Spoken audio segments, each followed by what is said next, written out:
अस्सलाम वालेकुम नाज़रीन कराम, आज हम जा रहे हैं एक ऐसे मुल्क की सैर करने जहाँ के लोग सबसे ज़्यादा प्लास्टिक सर्जरी करवाते हैं। एक ऐसा मुल्क जिसकी करेंसी तो बहुत कमज़ोर है मगर मैशियत दुनिया की मजबूत तरीन है, जहाँ काम करने वाले पाकिस्तानी और इंडियंस मजदूर भी कम से कम 6 से 9 लाख महाना कमाते हैं। एक ऐसा मुल्क जिसे एशिया का टाइगर भी कहा जाता है, जी हाँ, जनूबी कोरिया।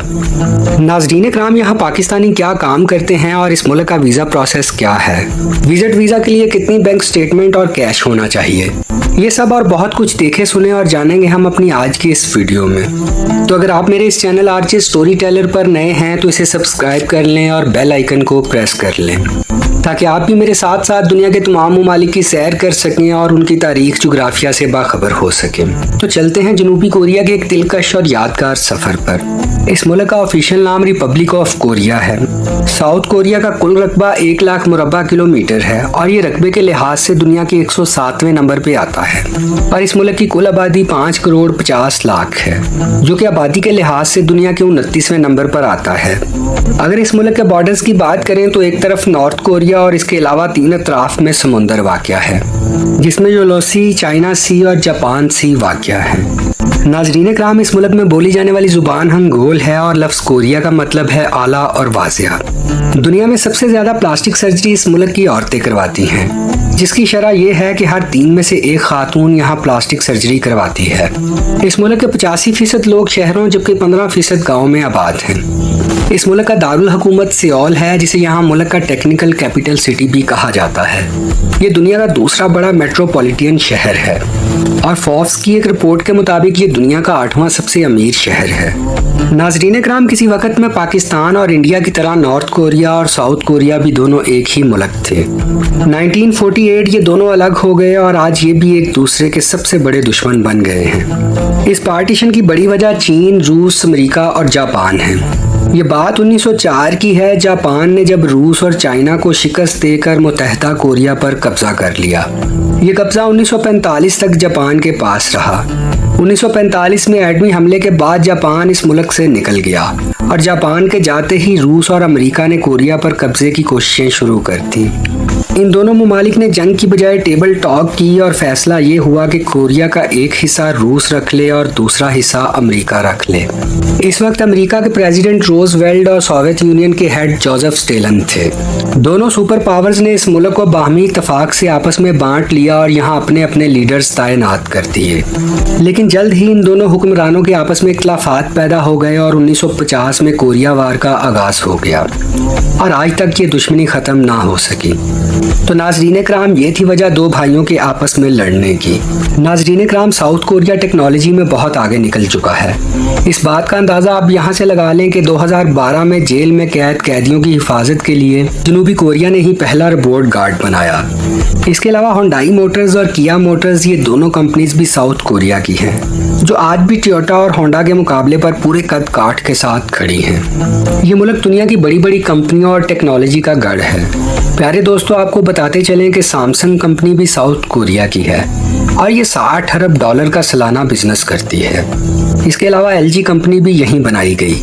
साउथ कोरिया का दारुल हुकूमत सियोल, जो कि दुनिया का खूबसूरत तरीन, तेजी से तरक्की करता और महफूज तरीन शहर है, जिस वजह से यहाँ टूरिस्ट भी एक बड़ी तादाद में आते हैं। साउथ कोरिया में लोगों की सालाना आमदनी 51,000 डॉलर है, जो कि पाकिस्तानी तकरीबन 1.5 करोड़ के बराबर है।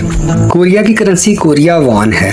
एक कोरियन वॉन पाकिस्तानी 20 पैसे के बराबर और इंडियन 6 पैसे के बराबर है। इस मुल्क की करेंसी बहुत ज़्यादा कमज़ोर है, लेकिन मुआशी तौर पर यह मुल्क बहुत ज़्यादा मजबूत है।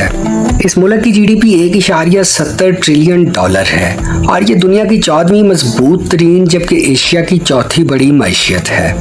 नाज़रीन कराम, इस मुल्क में ना गैस है ना पेट्रोल है। यहाँ तक कि सब्जियाँ और फल भी दूसरे ममालिक से मंगवाए जाते हैं और आज से 30-35 साल पहले ये मुल्क भी एक गरीब तरीन मुल्क था। फिर 2 हुक्मरानों ने इस मुल्क की तकदीर बदल दी, करप्शन का खात्मा किया, सरकारी स्कूलों का म्यार प्राइवेट स्कूलों से भी बेहतर कर दिया और सेहत का भी बेहतरीन निज़ाम कायम किया। ये लोग ज़रूरियात ज़िंदगी की ज़्यादातर चीज़ें बाहर के ममालिक से मंगवाते हैं। इसके बावजूद यहाँ कहीं भी किसी चीज़ की कोई कमी नहीं होती। मजाल है कि कभी कोई चीज़ ब्लैक में बिके ये कौम दुनिया की दूसरी ज़हीन तरीन कौम है और इस मुल्क को अमीर तरीन मुल्क बनने के लिए किसी इंकलाब की कोई ज़रूरत नहीं पड़ी। बस अल्लाह ने इन्हें ईमानदार हुक्मरान अता किए जिन्होंने पूरी कौम पर बैरून मुल्क तालीम और इलाज पर पाबंदी लगा दी। सज़ाएं सख्त कर दी गईं। चंद सालों में सारा निज़ाम दुरुस्त हो गया। आज यहाँ के वज़ीरों के बच्चे भी सरकारी स्कूलों में पढ़ते हैं। यहाँ लोग अमेरिका और यूरोप से नौकरियाँ करने भी आते हैं। प्यारे दोस्तों, क्या आप जानते हैं जनूबी कोरिया में बच्चे की उम्र को जब माँ के पेट में बच्चा आता है तब से गिना जाता है। इसीलिए जब बच्चा पैदा होता है तो उसकी उम्र 9 माह लिखी जाती है। आज भी आईफोन की चिप कोरिया की कंपनी सैमसंग तैयार करती है और कोरिया के कुछ लोगों का मानना है कि पंखे के नीचे सोने से मौत वाक़या हो सकती है। यहाँ शराब का इस्तेमाल बहुत ज़्यादा किया जाता है, यहाँ तक कि खुलेआम भी शराब पीने पर कोई पाबंदी नहीं है। ये लोग शॉपिंग को जुनून की हद तक पसंद करते हैं और दुनिया के बड़े बड़े शॉपिंग मॉल्स और ब्रांड्स आपको यहाँ जगह जगह आम देखने को मिलेंगे। नाज़रीन कराम, जनूबी कोरिया का सियोल सिटी इतना मसरूफ़ तरीन शहर है कि यहाँ लोगों को ट्रेन में घुसाने के लिए भी हुकूमत ने मुलाजिम रखे हैं। ये लोग टाइम टेबल के पाबंद और वक्त की कदर करने वाले लोग हैं। इसके अलावा इन लोगों की तरक्की का राज यहाँ अदलो इंसाफ भी है। साउथ कोरिया के एक सदर की दोस्त ने करप्शन की और सदर साहब ने इसे बचाने की कोशिश की। आज दोनों 20 साल के लिए जेल में हैं। ऐसे बनती हैं कौमें, ऐसे करते हैं मुल्क तरक्की। नाजरीन कराम, आपको वतन अजीज में कौन सा लीडर या सियासतदान लगता है जो मुल्क की तकदीर बदल सकता है? जल्दी से कमेंट सेक्शन में उसका नाम लिख दें। साउथ कोरिया में पाकिस्तानी भी बड़ी तादाद में जाते हैं जो कि वहाँ पढ़ने, कारोबार करने और नौकरियाँ करने की गर्ज से मौजूद हैं। जापान के बाद सबसे ज़्यादा सैलरी देने वाला मुल्क भी कोरिया है। यहाँ इलेक्ट्रिशियन, वेल्डर, इंजीनियर्स और ड्राइवर्स की जॉब्स बहुत ज़्यादा हैं। यहाँ कम से कम सैलरी पाकिस्तानी 7 लाख के बराबर है। यहाँ मर्द और औरतें दोनों काम करते हैं और औरतें अकेली आधी रात को कहीं भी आ जा सकती हैं। मजाल है कोई नाखुशगवार वाक़या पेश आए। अगर बात की जाए इनके मज़हब की तो क्रिश्चियनिटी इनका ऑफिशियल मज़हब है। इसके अलावा मुसलमान, हिंदू, यहूदी और दीगर कई मज़ाहिब के लोग भी यहाँ आबाद हैं। यहाँ तकरीबन 3 लाख के करीब पाकिस्तानी आबाद हैं। नाज़रीन कराम, एक और अहम बात कि आप जब भी यहाँ आएँ तो आपको कोरियन ज़ुबान आनी चाहिए, क्योंकि ये लोग अपनी कौमी ज़ुबान को बहुत इज्जत और अहमियत देते हैं और इंग्लिश बहुत कम बोलते हैं। यहाँ बहुत से पाकिस्तानी 7 से 9 लाख महाना कमा रहे हैं। रहाइश, फैक्ट्रियाँ, कंपनियाँ देती हैं और खाने पीने का खर्चा 1.5 लाख आता है। यानी ये लोग 6 लाख तक महाना आसानी के साथ बचा लेते हैं। लेकिन शर्त ये है कि आप कोरियन ज़ुबान सीख कर जाएं। यहाँ हफ्ते में 5 दिन और दिन में 8 घंटे काम लिया जाता है। इस मुल्क का लिटरेसी रेट 97% है और यहाँ की फेमस यूनिवर्सिटीज़ में Seoul national university, Yonsei university और हैनयन यूनिवर्सिटी है। यहाँ पढ़ने का खर्चा 25 लाख से 35 लाख सालाना है। यहाँ सबसे ज़्यादा शौक से खाई जाने वाली डिश स्वीट पोटैटो है। इसके अलावा ये लोग कुत्ते का गोश्त भी शौक से खाते हैं। साउथ कोरिया को फॉरेस्ट लैंड भी कहा जाता है, जिसकी वजह यहाँ 64% रकबे पर जंगलात का मौजूद होना है। साउथ कोरिया का कैपिटल सिटी सियोल, जो कि दुनिया का तीसरा बड़ा शहर भी है और ये 8 पहाड़ों के दरमियान घिरा हुआ है। हॉर्न रिवर इस शहर के बिल्कुल सेंटर से गुजरता है और कई बुलंदोबाला इमारत, रेस्टोरेंट्स, बार्स इसी दरिया के किनारे हैं। यहाँ लोग सारी रात सड़कों पर रहते हैं और यहाँ की नाइट लाइफ पूरी दुनिया में बहुत मशहूर है। मार्केट सुबह 4 बजे तक खुली रहती हैं और लोग रात गए तक शॉपिंग करते हैं। अगर बात की जाए यहाँ टूरिज्म की तो 13 मिलियन लोग यहाँ सालाना विजिट करते हैं। यहाँ आपको देखने के लिए एक बहुत खूबसूरत अम्यूजमेंट पार्क भी मिलेगा। 1969 में बनाया गया 500 मीटर ऊंचा टावर भी इस पार्क में मौजूद है, जिस पर से शहर का नज़ारा देखने लायक है। इसके अलावा आपको यहाँ जियोंग बोकिंगंग में इनका कल्चर और खूबसूरत फ़न तामीर देखने को मिलेगा।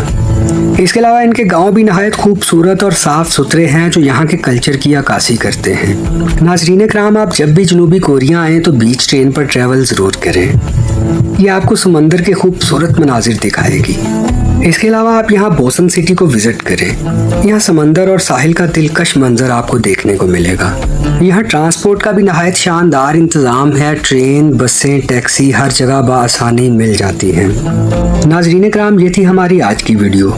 अगर आपका कोई दोस्त या रिश्तेदार साउथ कोरिया में है या वहाँ जाना चाहता है तो उसे ये वीडियो व्हाट्सएप या फेसबुक पर ज़रूर शेयर करें, ताकि वो भी ये मुफीद मालूमात से इस्तेफादा कर सके। आप इस वक्त किस मुल्क में मौजूद हैं और कहाँ से मेरी ये वीडियो देख रहे हैं, कमेंट सेक्शन में मुझे ज़रूर बताइएगा। तो मिलते हैं अगली किसी ऐसी ही खूबसूरत जगह और मुल्क की सैर के साथ। तब तक के लिए मुझे इजाज़त दीजिए। खुदा हाफिज।